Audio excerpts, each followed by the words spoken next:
Hello and welcome to Security Scan. I'm Vishal Dahiya, and this week we're going to talk about Indigenous military doctrine. In fact, while addressing the Combined Commanders Conference at Kevadia in Gujarat recently, Prime Minister Narendra Modi stressed on the importance of enhancing indigenization in the national security system, not only in sourcing equipment and weapons, but also in the doctrines, procedures and customs practiced in the armed forces. So today we're going to talk about the concept of military doctrine, the journey of Indian military doctrine, and as well what exactly is the Prime Minister indicating towards and how can that be achieved therein. And for more on this, we're joined by two distinguished experts as a panelist. Let me first introduce them to you, beginning with the retired Lieutenant General Dr. V.K. Saxena, who's a distinguished fellow with the VIF.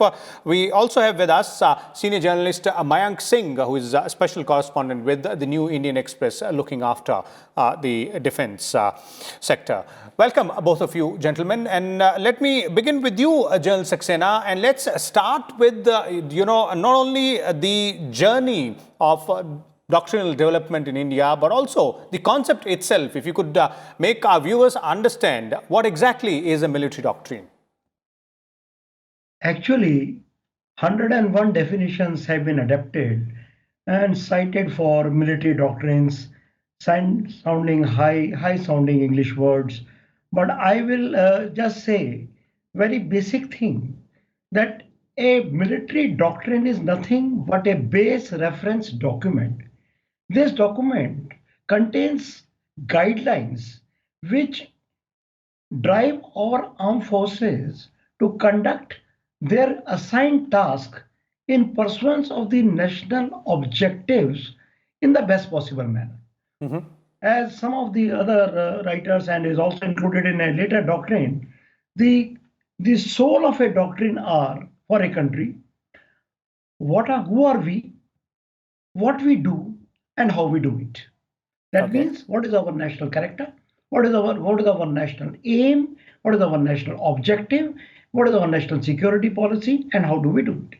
So this being the basic thing, it can be just understood that doctrine is something which will guide the armed forces in doing their business in a best possible manner, keeping in mind all the nuances which have gone into making the doctrine.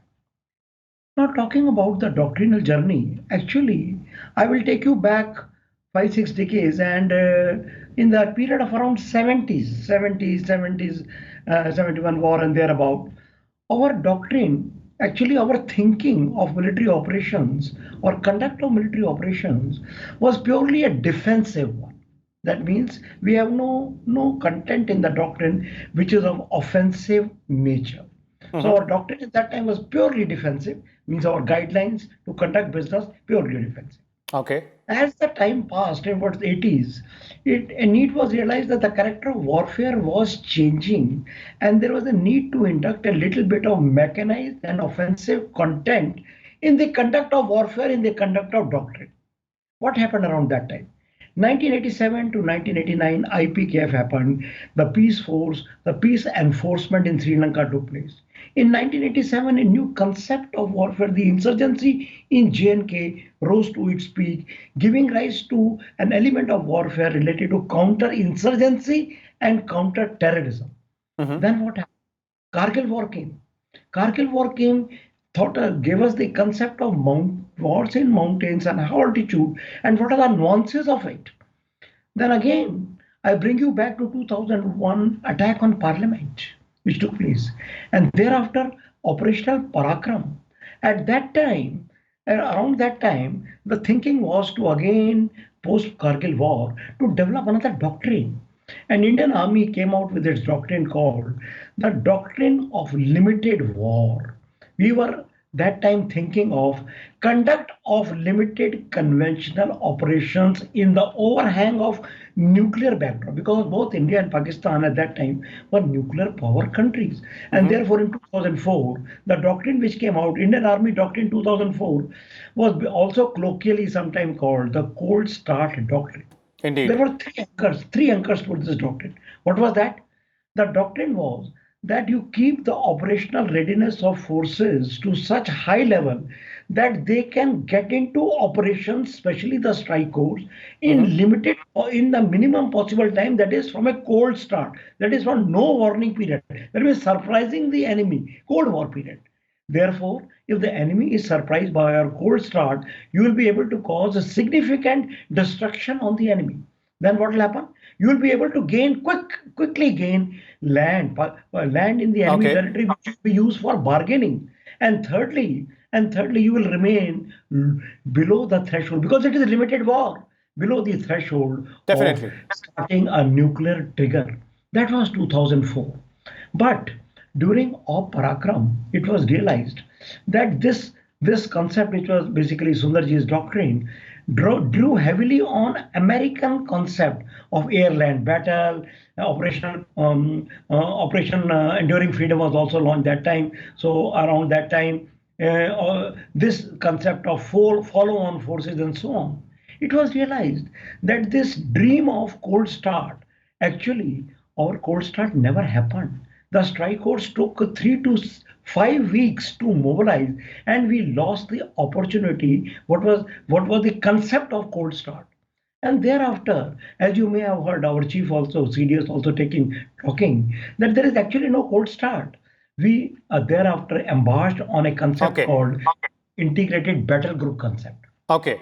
Dr. Saxena, that is a very critical point where I've, come in here, the integrated battle group concept. And I'd like to take it forward from there a bit later. But, first, I'd like to bring in Mayank also before we go on to the journey from the integrated battle group concept to where we stand right now and what we are thinking about in terms of future concepts or, indigenous military doctrines there. Mayank, your views on not only the concept of military doctrine, but as, General Saxena has pointed out, the evolution of Indian military doctrine as well, the way it has evolved with time.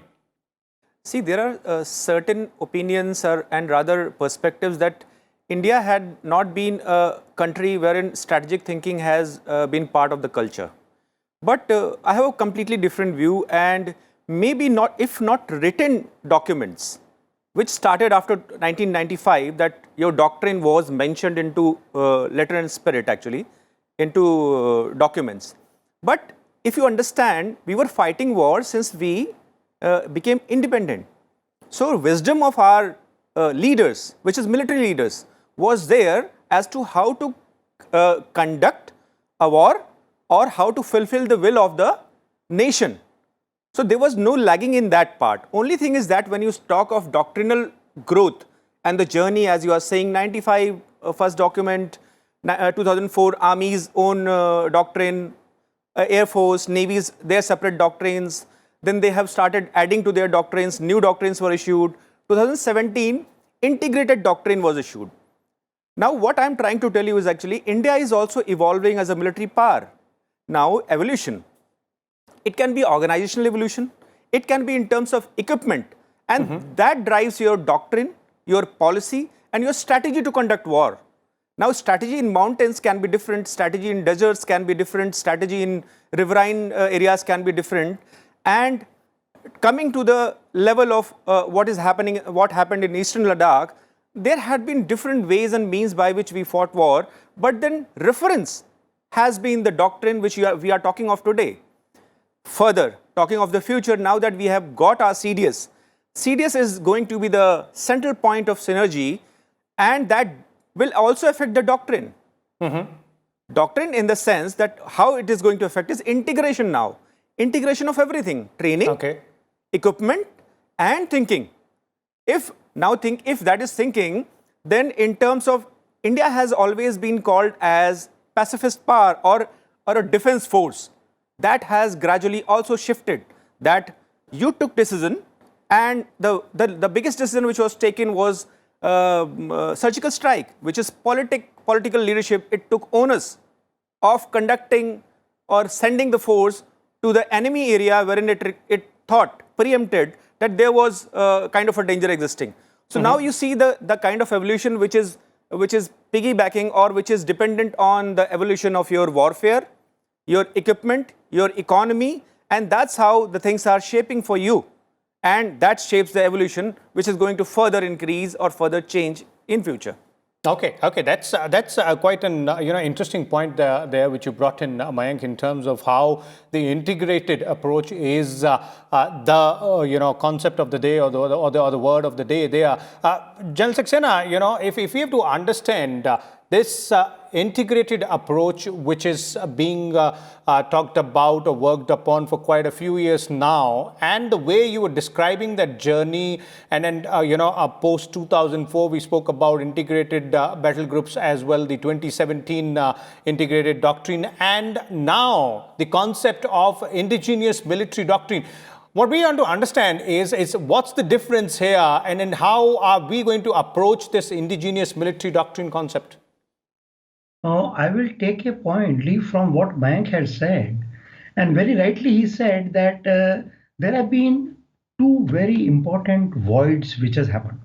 In our country, they say that there is a void of defining the national security strategy and national security policy at the apex level of the government. That means the political definition of national security strategy and national security policy.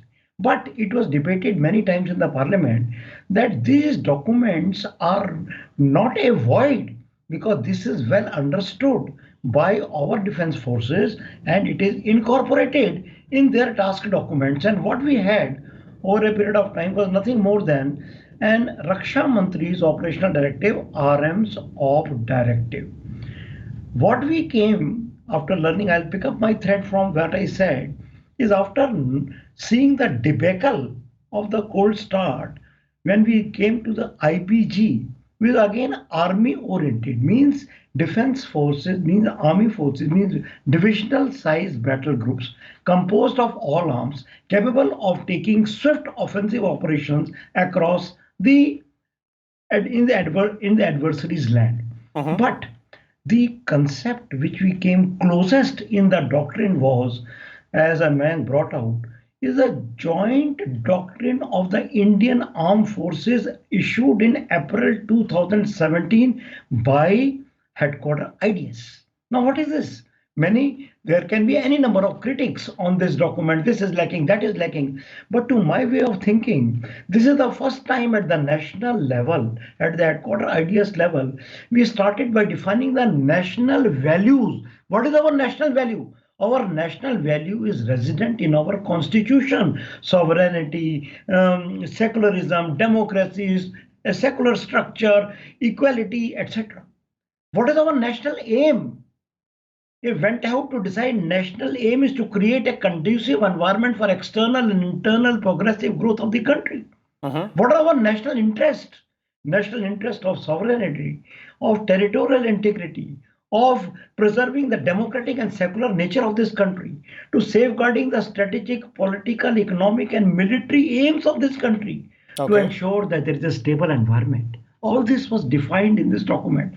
And finally, it said in the end of this document, there are four things which need to be stated in a doctrine which this JDIAF, Joint Doctrine for the Indian Armed Forces, stated.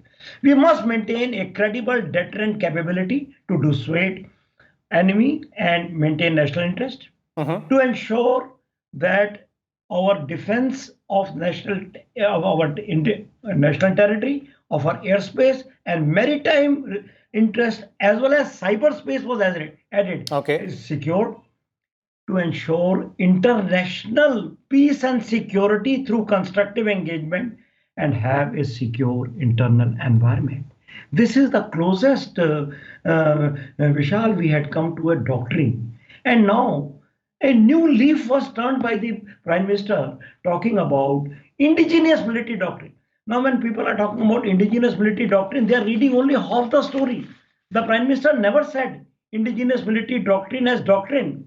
He said indigenous are the colors of tricolor, which are rested in Make in India and Atmanirbhar Bharat, and must embrace what?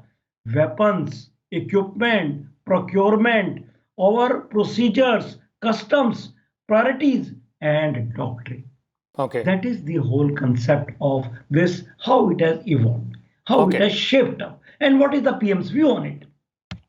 Okay. So that's what exactly you're saying.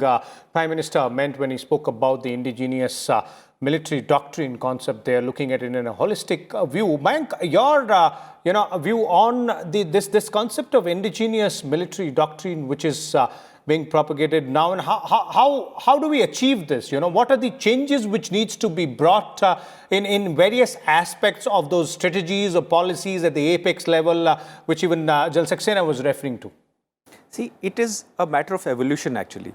Everything will depend upon the kind of resources you have, the kind of equipments you have brought in for your forces, and the kind of training you have been conducting, learning from your warfare or learning from your operations. So let's say whatever happened in 1962, so you had a different paraphernalia or different equipment profile and training and resources. So which has changed drastically today. You are, one of the fastest growing economy. You have started your own Made in India programs, which is like you are trying to shun the dependence on foreign players or foreign equipment manufacturers. So in that ways also, everything, because what is the practical aim or goal which you can achieve with the existing resources? And when you say resources, which is also the number of armed forces also, the way organization of armed forces exist. So everything will evolve with the kind of aim we have. As sir was talking about national security strategy. So your doctrines will have a larger reference to what is happening today, and it will change according to the various profiles we have, as I was talking, economic profile, financial resources, your military training. If you are going to tomorrow become a future of the force of the future, which is like going to be swift, well equipped, a man is independent, every individual is an independent infantry, complete operations man. In that case, you have to also bring in references. So it will keep on evolving with time, and it will keep on changing as per the kind of resources you have. Okay. And would you also, add to this overall thing, the ongoing changes which are happening, be it in terms of the reforms in the armed forces which are being brought about, or the concept of theater commands, they are having a maritime command. So all these, if you're saying that, the indigenous military doctrine is an holistic way of looking at the way we are trying to reorganize ourselves from all perspectives. Admit one thing upfront, that we are always slow when it comes to changing or transforming our armed forces. The concept of CDS being discussed in 70s could only fructify now, which is hardly 2 years back. And now in that case, if CDS is integrating, you had created IDS post-Kargil, which was integrated defense staff. Now the IDS, which was supposed to be the staff organization of the CDS, is now getting more powers today. So in that term, if you see, things have come in a different profile today. Now, a transformation of entire army has started, like how headquarters will be smaller, younger profile officers will be posted to the battle areas or other operational areas. And in that case, if that be, now since CDS has come, this integration has started. Now you will have theater commands, which is like the commanders will be having complete powers over the resources, which can be air resource, which can be naval resources, which can be land resources, which is army. Now that will change the complete profile and warfare doctrine and policy and strategy as well. So lots of changes are taking place in terms of organization, in terms of your integration of armed forces, in terms of equipment profile also. Let's say that. So if let's say Eastern Ladakh took place, you suddenly heard that armored the equipments, they had come handy to us in the valleys which are jutting into those areas. So with time and change and learnings, you incorporate certain changes which are going to make your operations good so that you achieve the goal and aim and your country is safe and secure. That is the whole and sole aim of entire armed forces, doctrine, policy and strategy. Okay. General Saxena, would you agree there on this aspect that, all these changes which are being brought about over the years, and specifically the recent one in terms of, putting in place theater commands there, that concept, all these are part of that larger concept of indigenous military doctrine, which all three of us are discussing for the past 20 minutes, and also the road ahead from here onwards, as far as indigenous military doctrine concept is concerned? How do you see that moving? Let us talk of specifics now. We have CDS in place, you already know that. You are seeing some colors of doctrinal change in India. What is Theatre Command, as Mayank just talked about? What is Air Defense Command? What is logistic nodes combining all the three services into one station? All these are fundamental institutional changes being brought about. And once it comes to doctrine will take two different things. First of all, it will have a moral dimension of the doctrine. What is the moral dimension? Have you heard of vaccine Maitri? Our country has got a moral position in the Indian subcontinent. Now that moral position will also reflect in the doctrine. Then there is another dimension, is the pride position. Our standing up in Galwan, our standing up against our adversary, our Balakot, our pride will reflect in doctrine. Now, once this doctrine takes place, it will touch 6 different aspects. First of all, under CDS, it will first take a perspective of the national security. In national security, what will say, what is our national security objectives? Then it will talk about what is the spectrum of the conflict India is talking about. Are we talking about only the plain warfare or mountainous warfare or glaciated warfare or air-land battle? Spectrum, what is the spectrum? Okay. Then it will say how the capability development will take place as a military instrument of power over a period of time, what we need to procure, how we go from here. Then it will talk about what are the higher defense organization which will come up, which will control the tri-service conduct of warfare. Then it will say what are the various integrated structures and joint structures which will come up over a period of time as pillars on which the doctrine will stand. And it will, lastly but not the least, will talk about how the technology infusion will take place. You may have heard the CDS talking about artificial intelligence, quantum computing, and talking about how the technology of the Indian, we need to fight hybrid wars. We need to fight the wars of tomorrow. We cannot fight them with technology of yesterday. As well. We have to fight with the technology of day after tomorrow. And therefore, the technology, emerging technology. Yesterday, CDS was speaking at the VIF portal, and he specifically mentioned that tomorrow's war will be high technology wars, which will be fought in multiple domains, hybrid domains. Cyber will be one of them, and high technology instruments will come into play. And we need to train our forces to be high-tech soldiers.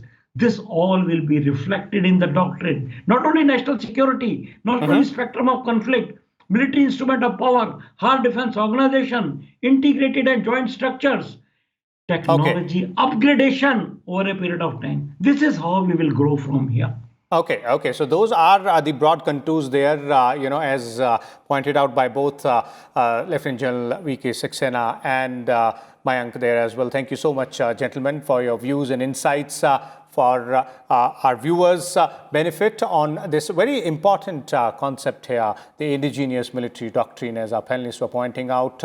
This is an evolving process, and we are, implementing the experience based on our learnings in the past, as well what we need to do in terms of the being prepared for the future and war of tomorrow as well. Technology is equally important as weapons, as well as the process of reforms and institutional reorganization, which is already underway. We'll come back again next week with a different topic. Till then, keep watching, and also please do not forget to adhere to the COVID-19 appropriate behavior. Stay safe. Thank you.